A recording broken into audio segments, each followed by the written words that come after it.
मूसा ने कनान की धरती को देखने के लिए 12 ट्राइब से चुने हुए लीडर्स को ही भेजा ताकि वो सब कुछ देख सकें और अपने लोगों के लिए अपना एरिया चुन सकें। परमेश्वर ने वहां के लोगों के पाप के कारण उन्हें निकाल कर वो सारी जगह इजरायलियों को देने का वादा किया था। लेकिन वही लोग ना सिर्फ आप डर से भर गए बल्कि बाकी सारी मंडली भी विश्वास से टूट गई और यहोशू और केलेब की बात किसी ने नहीं सुनी। हम अचानक विश्वास से हटकर डर से क्यों भर जाते हैं और इससे हम कैसे बचें? आज हम इसी विषय पर बात करेंगे। पहले सुनते हैं परमेश्वर का वचन। परमेश्वर का वचन हमने गिनती की पुस्तक उसका 13वां अध्याय उसकी पहली आयत से लिया है। यहाँ इस प्रकार लिखा है, फिर यहोवा ने मूसा से कहा, कनान देश जिसे मैं इजरायलियों को देता हूँ उसका भेद लेने के लिए पुरुषों को भेज। वे उनके पितरों के प्रति गोत्र के एक एक प्रधान पुरुष हों। यहोवा से ये आज्ञा पाकर मूसा ने ऐसे पुरुषों को परान जंगल से भेज दिया जो सब के सब इजरायलियों के प्रधान थे। इसके आगे 17वीं आयत से यहाँ लिखा है, उनको कनान देश का भेद लेने को भेजते समय मूसा ने कहा, इधर से अर्थात दक्षिण देश होकर जाओ और पहाड़ी देश में जाकर उस देश को देख लो कि कैसा है, और उसमें बसे हुए लोगों को भी देखोगे, वे बलवान हैं या निर्बल, थोड़े हैं या बहुत, और जिस देश में वे बसे हुए हैं वह कैसा है, अच्छा या बुरा, और वे कैसी कैसी बस्तियों में बसे हुए हैं, और तंबुओं में रहते हैं या गढ़ अथवा किलों में रहते हैं, और वह देश कैसा है, उपजाऊ है या बंजर है, और उसमें वृक्ष है या नहीं, और तुम हिया बांधे चलो और उस देश की उपज में से कुछ लेते भी आना। वह समय पहली पक्की दाखों का था। परमेश्वर का वचन पढ़े और सुने जाने से आशीष हो। आमीन। जब परमेश्वर ने इजरायलियों को उस पूरे इलाके की जमीन देने का वादा किया था तो 12 लोगों को भेजने की क्या जरूरत थी? अदन बाग में आदम और ईव दो ही थे जिन्हें परमेश्वर ने हर चीज पर अधिकार दिया था। टेम्पटेशन, शाम से बात करने से पहले, अदरवाइज जितने भी लोग पैदा हुए धरती पर परमेश्वर के पुत्र को शामिल करके सबको कोई टेस्ट फेस करना था ताकि वो आशीषें पा सकें। प्रभु यीशु को भी वो टेम्पटेशन को फेस करना पड़ा। इजरायली लोगों का जो एग्जाइल का समय था वो तकरीबन 400 साल का था, और जो अब्राहम को वायदा किया था परमेश्वर ने जगह देने का, वो भी जगह उस समय जब तक अब्राहम था उसको नहीं मिली थी। एक्चुअल जो इजिप्ट में, मिस्र में उनका रहने का समय था 200 से 230 साल का था, जो कि गुलामी में रहे। गुलामी एक्चुअली बाद में हुई। निर्गमन पहला अध्याय 8वीं आयत में जब नया राजा आया, नया फिरौन आया जो यूसुफ को नहीं जानता था, वहां से गुलामी शुरू होती है। लेकिन ये समय उनके लिए बहुत तकलीफों का था। निर्गमन पहला अध्याय 15 से 21वीं आयत में हम देखते हैं, फिरौन ने जो यहूदी मिडवाइफ्स थी उन्हें आज्ञा दे दी कि मेल जो बच्चे हैं उनकी हत्या कर दे, लेकिन उन्होंने ये माना नहीं। निर्गमन दूसरा अध्याय की 5वीं आयत में फिरौन की पुत्री ने, जो कि नील नदी के पास स्नान के लिए गई थी, उसने मूसा को पानी में से निकाल लिया और फिर बच्चे को निकाला। उसका नाम उसने मूसा रख दिया, जिसका मतलब है पानी में से निकाला जाना, और परमेश्वर ने वही नाम चलने दिया। इस प्रकार का जो एटमॉस्फेयर वहां बनाया गया फिरौन के द्वारा, उनके मन में वो दास्ता का भर देने का था। उस दास्ता में फिर ग्रुप लॉयल्टी, ग्रुप बन जाते हैं, वो आगे बढ़ने लग जाते हैं, पर्सनल इंटरेस्ट ज्यादा हो जाते हैं, और जो रेजिस्टेंस का मादा होता है वो कम हो जाता है, कम होता ही जाता है। परमेश्वर ने मूसा को फिरौन के पैलेस में डाल दिया ताकि वो इस मेंटालिटी से बचा रहे और लीडर बनने के लिए तैयार हो। चमत्कारी काम किए गए मूसा और हारून के द्वारा ताकि फिरौन को मजबूर किया जाए कि इजरायली लोगों को वहां से जाने दे। और उस समय मिस्र जो कि सबसे महान देश था वो बर्बाद हो गया। निर्गमन 12:35 से 36 है, इसमें देखते हैं हम, मूसा ने इजरायलियों को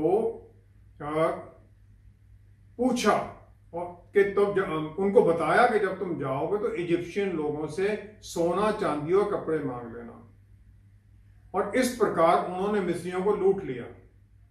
सबसे बड़ा चमत्कार उस समय का था लाल समुद्र का 2 भागों में फट जाना, और फिर उसके द्वारा मिस्री सेना का भी नाश होना। परमेश्वर उन्हें लंबे रास्ते से लेके गए, जबकि वहां से सीधा कनान पहुंचने के लिए 11 दिन का सफर था। लंबे रास्ते से लेके गए ताकि उनके मन में से वो दासता की भावना निकाली जा सके और उन्हें विश्वास में बढ़ाया जा सके। निर्गमन 17 की 8 से 16 आयत में हम देखते हैं कि उन लोगों ने अमालेकी, जो कि क्रूर या बड़े भयंकर किस्म के लोग थे, उनके साथ युद्ध किया और उन्हें हरा दिया। निर्गमन 15:13 से 15वीं आयत में हम देखते हैं, लाल समुद्र पार करने के बाद में उन्होंने यहोवा परमेश्वर के लिए गीत गाया। उसमें उन्होंने कहा, अपनी करुणा से तूने अपनी छुड़ाई हुई प्रजा की अगुवाई की है, अपने बल से तूने उसे अपने पवित्र निवास स्थान को ले चला है।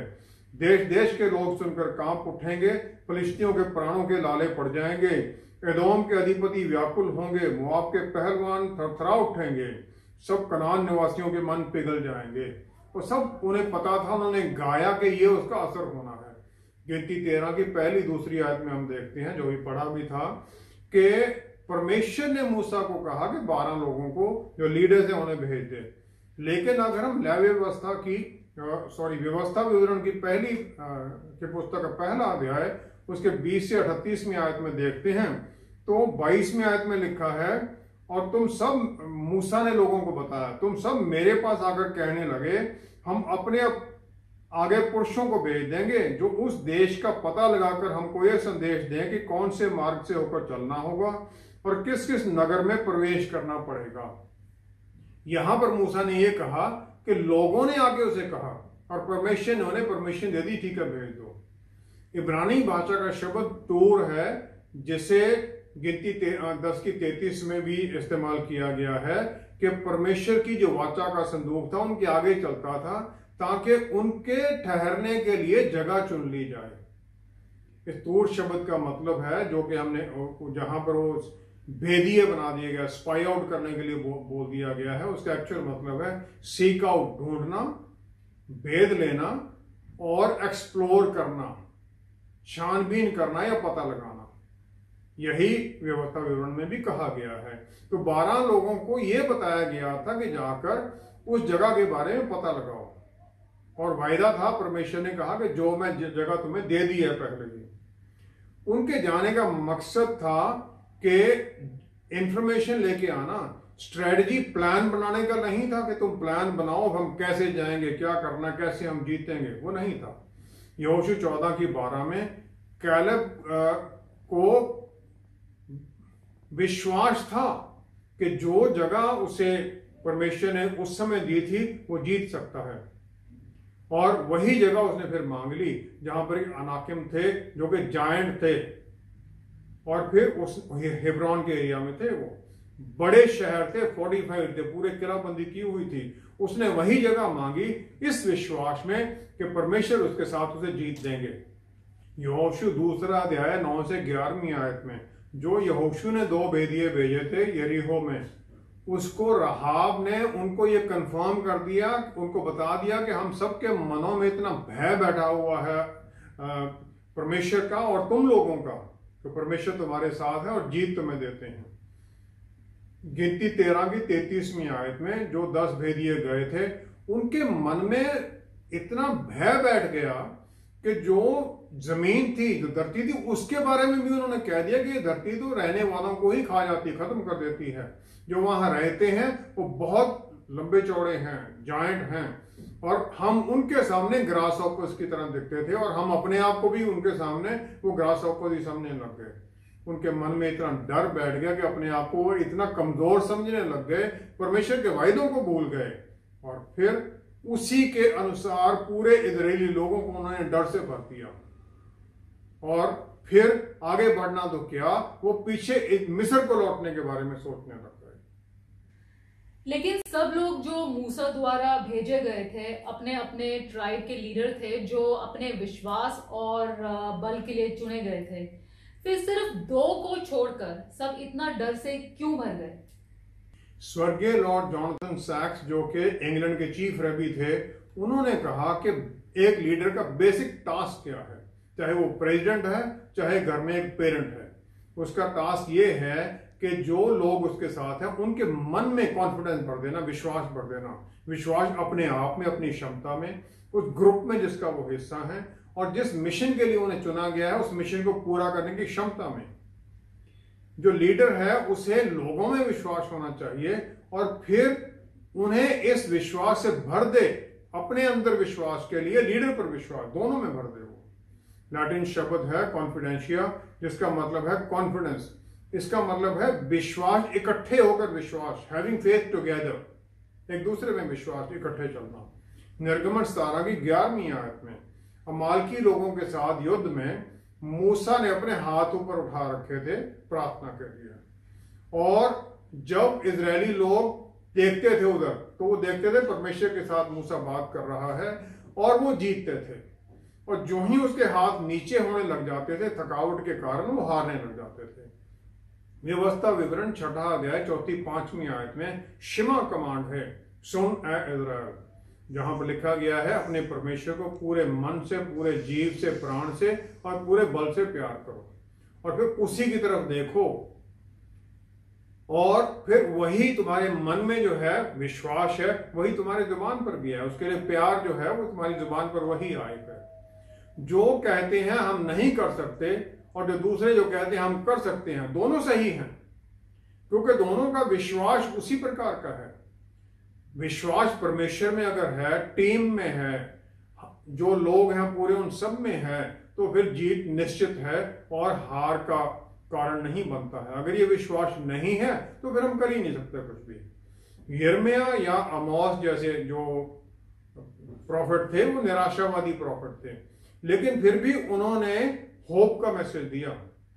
12 में से 10 जो लीडर थे वो डिफीटिज्म के, हार के मैसेंजर बन गए, और उन्होंने ये इसलिए किया क्योंकि अपना वो रोल था वही भूल गए।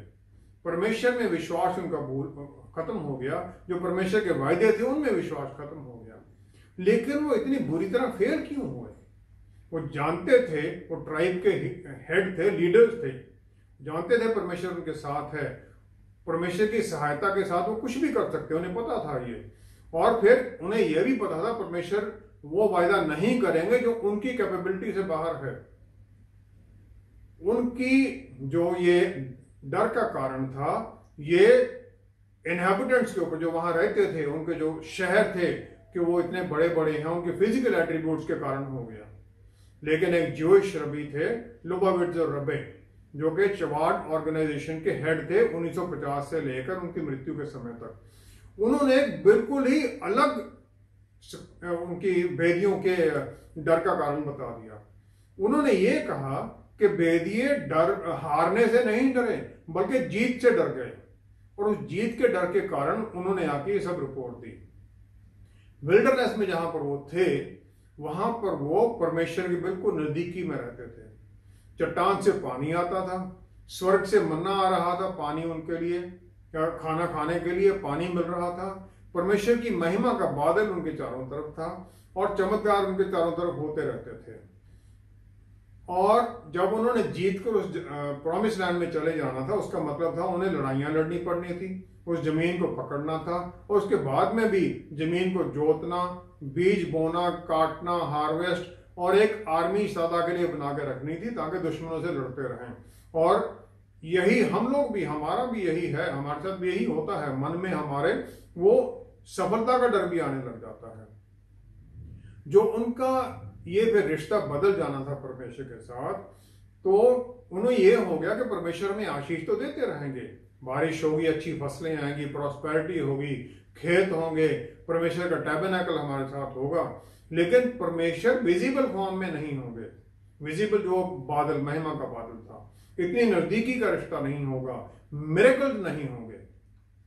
तो उस रबे लुबाविचर के कारण उन्होंने ये कहा कि उनका काम तो नोबल था, शानदार उनका काम था ये, लेकिन ये फिर भी पाप था, क्योंकि उन्होंने अपनी उसके बातों के कारण पूरी जो इजरायली मंडली थी उनको डरा दिया और परमेश्वर के खिलाफ खड़े हो गए, और फिर इसके कारण वो उस विल्डरनेस में मर गए। सब इजरायली 40 साल घूमते रहे, और उसके बाद में फिर उन्हें मौका मिला दोबारा उसी प्रॉमिस लैंड में जाने का।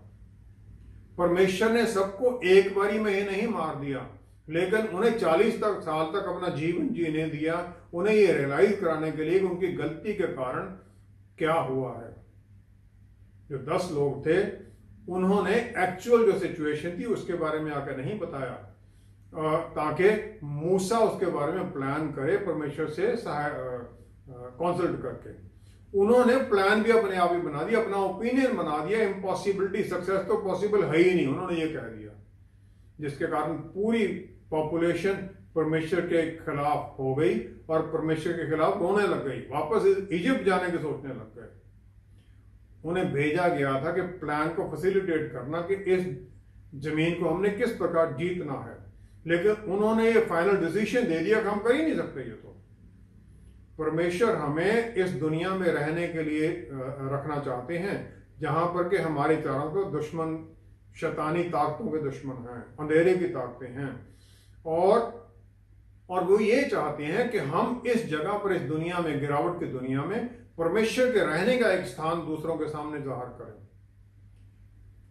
ये आसान होगा शायद कि परमेश्वर को हम अकेले में कहीं सिक्यूशन में, वहां परमेश्वर को कोई ढूंढने लग जाए, उससे बातें होने लग जाएं, शायद हो सकता है ये, लेकिन डोमिनेट करना है धरती को, उसे अपने अधिकार में कर लेना, टास्क तो हमारा ये है। यही टास्क उन्होंने आदम और ईव को दिया था, और इसीलिए परमेश्वर उनसे हर रोज मिलने आते थे कि परमेश्वर की जो शकीना ग्लोरी है, जो महिमा की रोशनी है, उनके जीवन में हर रोज दिखाई दे और फिर वही आगे प्रकट हो पूरी दुनिया में। 10 भेदिए जो थे वो आत्मिक तौर पर फेल हो गए, क्योंकि वो परमेश्वर की जो महिमा की प्रेजेंस थी वो दूसरों के सामने जाहिर नहीं कर सके। और जो बैनर है यहोवा निसी, जिसके झंडे के नीचे सब खड़े होते हैं, जिस झंडे के नीचे जो वहां रहते थे पहले, कनानी, हिट्टी, सारे लोग जो रहते थे, उनका विनाश निश्चित था, वो उससे भी डर गए। रबी जो है, रबी लुपाविचर विजय, उनके जो शब्द हैं आज भी हमारे लिए, आज की जनरेशन के लिए भी हमारे लिए उतने ही महत्वपूर्ण हैं, क्योंकि हम भी सक्सेस से डर जाते हैं और फेलियर से हम कम डरते हैं। बहुत बार जब परमानेंट टर्मोइल है, चारों तरफ गड़बड़ चल रही है, बहुत लोग हैं जो प्रेजेंस जहां पर है अपने कंफर्ट जोन में वही रहना चाहते हैं, नहीं चाहते कि हम कोई नया रिस्क लें, कहीं और आगे बढ़ें। दानियल और उसके जो 3 दोस्त थे, उन्हें कैप्टिविटी में बच्चे होने पर लेके गए वो, लेकिन उनका विश्वास परमेश्वर में इतना मजबूत था कि हर परिस्थिति में वो जीत में बने रहे। पहला शमूएल 17 अध्याय 45 से 47 आयत में दाऊद को पहले ही इजराइल का राजा अनॉइंट कर दिया गया था, उसका मसा किया गया था 15 से 17 साल की उम्र में ही, लेकिन उसने गोलियत को चैलेंज किया और उसने वो कहा कि आज के दिन परमेश्वर तुम्हें मेरे हाथ में दे देगा और मैं तुम्हें मारूंगा और तेरा सर मैं काट दूंगा, ताकि ये दुनिया सारी जान ले कि इजराइल में एक परमेश्वर है। लूका 6:42 में प्रभु यीशु ने यह सिखाया है कि मन में जो है वही हमारे मुंह से बाहर निकलता है।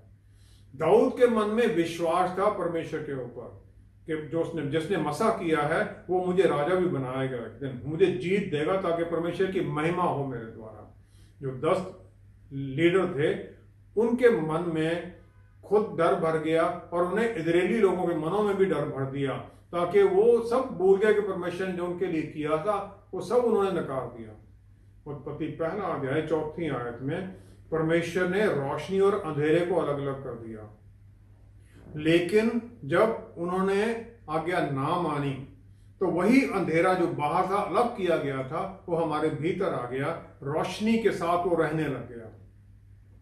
और कहीं ना कहीं हमारे जीवन में वो अंधेरा हर पल है, हम सबके जीवन में अंधेरा है और हमें उस अंधेरे पर जीत पानी है, ताकि हम अपने भीतर वो पवित्र स्थान, होली लैंड बना सके। ये अंधेरा हो सकता है डर का, इनसिक्योरिटी, टेम्पटेशन, कोई नशा या कोई शर्म, शेम या कोई और चैलेंज हो जीवन का, जो कि हमारे मन में अंधेरा करता है, डरा देता है हमें। लेकिन क्योंकि ये जो चैलेंज है इतने ज्यादा डरावने लगते हैं, तो हम भी जो कान में हमारे वो शैतान फुसफुसाता रहता है कि तुम तो कर ही नहीं सकते, ये तुमसे तो हो ही नहीं सकता है, तुम कितनी बार फेल हुए हो, फिर हम भी उसके अधीन हो जाते हैं जिस प्रकार वो 10 भेदिए थे, और फिर हम भी कमजोरी के उस विल्डरनेस में फंस जाते हैं, इनसिक्योरिटी में फंस जाते हैं। जो परमेश्वर के आत्मा के द्वारा हमें बल और शक्ति मिली है, जिसके साथ हमने जीत प्राप्त करनी होती है, वो हम भूल जाते हैं, और फिर हम वो प्रॉमिस लैंड में घुसने की बजाय वहीं घूमते रहते हैं। बहुत लोग नष्ट हो जाते हैं और पवित्र आत्मा परमेश्वर के बल से वंचित हो जाते हैं। और जो हमारे अंदर जो सबोपदेशों की तीसरे अध्याय की 11वीं आयत में लिखा गया, हमारे भीतर जो इन्फिनिटी डाला गया है, परमेश्वर ने जो अनंत काल का वो ज्ञान डाला है, उससे हम अंधेरे में ही फंसे रहते हैं। एक ही सवाल हमें पूछना है, परमेश्वर मुझे ये बताओ कि मुझे ये करना कैसे है। बस किस प्रकार नहीं मैं कर सकता, वो मेरा काम नहीं है। जिसने मुझे काम दिया है मैं उससे ये पूछूंगा, मुझे ये बताओ मुझे कैसे करना है, और फिर विश्वास में उसको करने के लिए आगे बढ़ जाना है, क्योंकि जीत उसने मुझे देनी है जिसने काम मुझे दिया है। उसके बल में मैं चलता हूं और उसी के बल में फिर हम आगे हर तरह से जीत में जाते हैं। हम अपने जीवन में ऐसी परिस्थितियों का सामना किस प्रकार करें कि हम विश्वास में भी बने रहें और परमेश्वर का नाम अपने जीवन में ऊंचा करते रहें? हमें ये मानकर चलना है कि हम सब अपने जहां जहां पर भी हैं, किसी ना किसी तरह में हम लीडर हैं। चाहे जो भी फिर हम कहें, उसका किसी ना किसी के ऊपर असर जरूर पड़ेगा। पिता घर में एक आत्मिक लीडर है, मेंटर है पूरी फैमिली का। इसी प्रकार मदर, माँ भी बच्चों के लिए इसी प्रकार एक लीडर है। जिस भी ग्रुप में आप हैं, उसमें चाहे 2 ही लोग हों, एक हो और कोई दूसरा, या लाखों करोड़ों लोग उसमें हो, लीडर आप हैं, उनके जीवनों पर आपका असर पड़ता है। फिलिपियों की पुस्तक 1 अध्याय 6 आयत में पौलुस रसूल ने बड़े कॉन्फिडेंस के साथ कहा, जिसने तुम्हारे भीतर वो अच्छा काम शुरू किया है, उसे वो संपूर्णता की तरफ भी लेके जाएंगे। इजरायली लोगों को परमेश्वर ने मिस्र की दास्ता से निकालकर उन्हें वायदा किया था कि तुम उस प्रॉमिस लैंड को पाओगे। परमेश्वर ने इसको शुरू किया और परमेश्वर ने ही इसको पूरा करना था। जो 10 लीडर भेजे गए थे, इस बात को भूल गए और फिर पूरी जनरेशन सफर करती रही और विल्डरनेस में सब मर गए। हमेशा बहुत बार हमारे कान में आवाजें चलती रहती हैं कि हम पास्ट में कैसे फेल हो गए थे, कैसी मुश्किलें हैं इस काम में। ये काम ट्राई करने का मतलब भी कुछ नहीं है, क्योंकि इसमें फेल तो हो ही जाना है। ये कान में बातें चलती रहती, शैतान डालता रहता है, लेकिन हम इनके ऊपर सब पर जीत पाने के लिए कुछ स्टेप लेने पड़ते हैं। सबसे पहला है कि मेरे बल का सोर्स कौन सा है, वो हम याद रखें। भजन संहिता 73 की 26वीं आयत में लिखा है, मेरे हृदय और मन दोनों तो हार गए हैं, परंतु परमेश्वर सर्वदा के लिए मेरा भाग और मेरे हृदय की चट्टान बना है। परमेश्वर मेरा सोर्स है, उसके बल में मैं चलता हूं। दूसरा, हम ये मान के चलें कि हम इंसान हैं, कहीं ना कहीं हम गलती करेंगे और फेल भी होंगे। रोमियो की पुस्तक 3 अध्याय 23-24वीं आयत में लिखा गया है, सबने पाप किया है और परमेश्वर की महिमा से नीचे रह गए हैं, लेकिन उनके अनुग्रह द्वारा हम बचाए गए हैं। इसलिए उठो और द्वारा फिर शुरू कर दो। तीसरा, डर, चिंता और शर्म को अपनी प्रार्थना द्वारा और परमेश्वर का धन्यवाद देते हुए उनके सामने छोड़ दें, उनकी गाइडेंस मांगे जीत की तरफ बढ़ने के लिए। चौथा है, दोबारा ट्राई करो। फिलिपियों 4 अध्याय 13वीं आयत में परमेश्वर में विश्वास रखो और फिर उनके बल में आगे बढ़ो, क्योंकि मैं उनके बल में सब कुछ कर सकता हूं जो मुझे बल देते हैं। Everything I can do in him. 5वां है, विश्वास करो कि जो मेरी आंखें देख रही हैं, इससे भी कुछ और चीजें जो मैं नहीं देख सकता। नीति वचन 3 अध्याय उसका 5वीं-6वीं आयत में लिखा है, तो अपनी समझ का सहारा ना लेना, वरन संपूर्ण मन से यहोवा पर भरोसा रखना।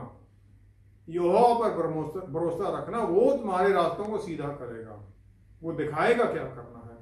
6, परमेश्वर की एक बहुत सुंदर प्लान है जिसमें भविष्य और आशा है। यिर्मयाह नबी की पुस्तक 29वां अध्याय 11वीं आयत, सबको पता है ये। उसने खुद वायदा किया है कि मैं ये करूंगा, उसके वचन सच्चे हैं और क्षमता है उसमें ये पूरा करने की। 7वां है, हर दिन हम बदलते जाते हैं, ये वर्क इन प्रोग्रेस है, हम पूरा नहीं हुआ है। याकूब की पुस्तक पहला अध्याय दूसरी से चौथी आयत तक कहा लिखा गया है कि जो हम ये हर दिन ट्रायल फेस करते हैं, हमारे मन में दृढ़ता पूरा करने के लिए है, ताकि हम परफेक्ट सिद्ध होते जाएं, पूर्ण होते जाएं, हमें कुछ भी कमी ना रहे। 8वां है प्रभु यीशु पर नजर टिकाए रखो, जो तूफान है उसकी तरफ मत देखो। इब्रानियों की पुस्तक 12वां अध्याय पहली 2 आयत में लिखा है, जो हमसे पहले इस रास्ते से निकल चुके हैं, जो स्वर्ग में बैठे हैं, वो हमें चीयर अप कर रहे हैं, जिस प्रकार स्टेडियम में लोग बैठे चीयर अप करते हैं। और परमेश्वर हमें आगे होकर हमें जीत की तरफ लेके जाते हैं। इस विश्वास में हमें बने रहना है। 9वां है डू नॉट लूज हार्ट, मन छोटा मत करो। 2 कुरिन्थियों 4वां अध्याय 16वीं आयत में लिखा है, चाहे हम शरीर में दुख उठा रहे हैं जो कि बाहरी मनुष्यत्व है, लेकिन अंदर हमारे आत्मा के तौर पर हम हर दिन नए बनते जाते हैं। रोमियो की पुस्तक 5वां अध्याय 3-4 आयत में लिखा है, जो जीत का सक्सेस का रास्ता है वो दृढ़ता के साथ चलने में है, और इसी में फिर हम विश्वास में बढ़ते हैं, और विश्वास से फिर हम जीत में चले जाते हैं। 10वां है अकेले नहीं हो, इस बात पर विश्वास करो। यशायाह नबी की पुस्तक उसका 41वां अध्याय 10वीं आयत में लिखा है, परमेश्वर का वायदा हमारे लिए बिल्कुल क्लियर है। वो कहते हैं, मैं अपने धर्मी दाहिने हाथ से तुम्हें पकड़े रखूंगा, अपहोल्ड करूंगा तुम्हें। फिलिपियों की पहला अध्याय 6ठी आयत में, जो पहले भी हमने पढ़ा था, वो हमें सफलता की तरफ लेके जाएंगे। और अभी उनका काम हमारे जीवन में पूरा नहीं हुआ है, चलता रहना ये। हमारे मन में ये सवाल होना चाहिए हर दिन हर पल कि किस प्रकार हम क्या करें ताकि हम सफल हों, ताकि परमेश्वर का नाम हमारे जीवन में महिमा पाए। परमेश्वर ने हमें छुड़ाने के लिए, अंधेरे की ताकतों से छुड़ाने के लिए बहुत महंगा मूल्य दिया है, अपने बेटे को कुर्बान कर दिया। नीति वचन 24वां अध्याय 16वीं आयत में लिखा है, धर्मी चाहे 7 बार गिरे तो भी उठ खड़ा होता है। हमें धर्मी बनाया गया प्रभु यीशु द्वारा, और हम अपने बल में नहीं चलते हैं, उस प्रभु यीशु के बल में, उस विश्वास में चलते हैं। और हमें वो विल्डरनेस में परमेश्वर इसलिए लेके जाते हैं। व्यवस्था विवरण 8वां अध्याय 16वीं आयत में लिखा गया है कि वह तुझे नम्र बनाए और तेरी परीक्षा करके अंत में तेरा भला ही करे। हमारा भला करना चाहते हैं वो विल्डरनेस में, टेस्ट में भी, और वो हर वक्त कंट्रोल में है। चाहे हम बॉन्डेज में हैं, अधीनगी में हैं, चाहे हम विल्डरनेस जहां हम अपने जोर पर काम कर रहे होते हैं, विल्डरनेस में फंसे हुए हैं, चाहे हम गिरावट में हैं, गिर गए हैं, चाहे फिर हम किसी भी तरह से रुके हुए हैं, लेकिन वो उसे वायदे की स्थान पर हमें पहुंचाने के लिए हर पल लगे रहते हैं। ये हमारे ऊपर निर्भर करता है कि हम सीधे चलें और उनकी आज्ञाकारिता में चलें, या फिर हम पेरिश हो जाएं, खत्म हो जाएं रास्ते में, जबकि दूसरे लोग उस अपने गंतव्य पर पहुंच जाएं। हमें विश्वास में बने रहना है, इस विश्वास में कि परमेश्वर हमारे साथ है और हमें हर कीमत पर वो सफलता ही देंगे। हम इसी में चलते रहें। आइए हम प्रार्थना करें। पिता परमेश्वर, हम आपका धन्यवाद करते हैं। हम धन्यवाद करते हैं प्यारे प्रभु कि आप हमारे साथ हैं हर पल। हमारे लिए आपने कोई कमी नहीं छोड़ी। पिता परमेश्वर, अपने ही बेटे को कुर्बान कर दिया ताकि हम उस प्रॉमिस लैंड को प्राप्त कर सकें। वो यहाँ इस धरती पर भी है हमारे लिए, और स्वर्ग में भी प्रभु आपने हमारे लिए वायदा कर दिया है अनंत काल का जीवन। हम दोनों को प्राप्त करें और आपके बल में प्राप्त करें। और पवित्र आत्मा परमेश्वर सहायता कीजिए कि हम डर पर जय पाकर चलें, क्योंकि आप डर के नहीं बल्कि बल, शक्ति और प्यार और आत्म संयम की आत्मा है। पिता परमेश्वर, हम आशीष मांगते, जितने लोग हमसे जुड़े हुए हैं वो जीत में ही चलें, डर में नहीं। पिता परमेश्वर, सब कुछ आपके प्यारे बेटे प्रभु यीशु के पवित्र नाम में मांगते हैं। आमीन, आमीन, आमीन। चाहे सफल होने का या फेल होने का डर उन 10 लीडर्स में आया, लेकिन उसके कारण इजरायली लोगों को 40 साल तक रेगिस्तान में घूमना पड़ा। किसी भी काम को शुरू करने से पहले जब हम परमेश्वर की इच्छा जान लेने की कोशिश करते हैं और उसके अनुसार आगे बढ़ते हैं, तो फिर सफलता वो खुद हमें देते हैं। हमारे साथ दोबारा जुड़ने के लिए आपका बहुत बहुत धन्यवाद। अगले हफ्ते आपसे फिर मुलाकात होगी। Stay blessed. शालोम।